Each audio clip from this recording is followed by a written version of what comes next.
Okay, so yung next part na gagawin natin is magke-create tayo ng 3 circle na may iba't ibang kulay. For example, blue, red, and yellow.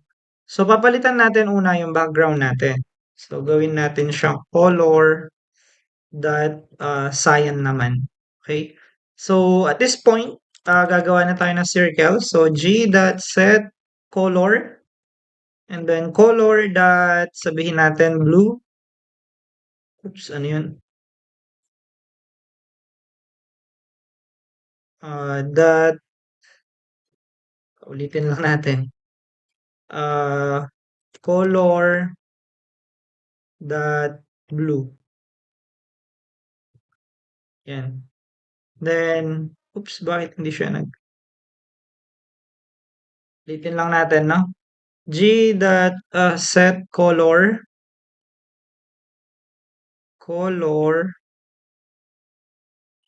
yan, dot, sabihin natin blue,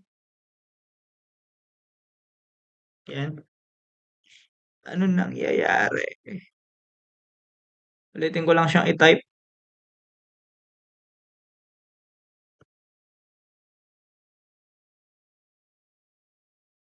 So, una, G dot set color. Then, ang gagawin natin ay color dot blue. Yan. After nun, G dot fill, G dot fill oval tayo. Yan. So, sabihin natin 50 yung X. And then, 50 yung Y. And then, 60 yung width.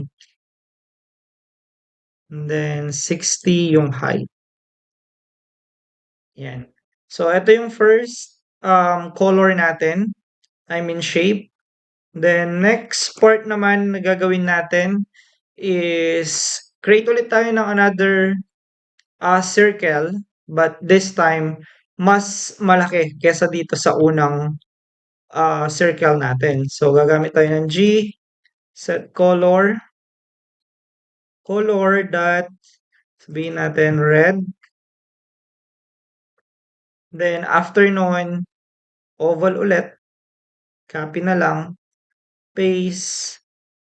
Then, yung X natin, sabihin natin na gawin natin siyang 150. Tapos, eto naman, 100.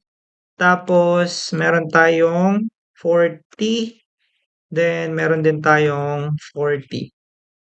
So, copy.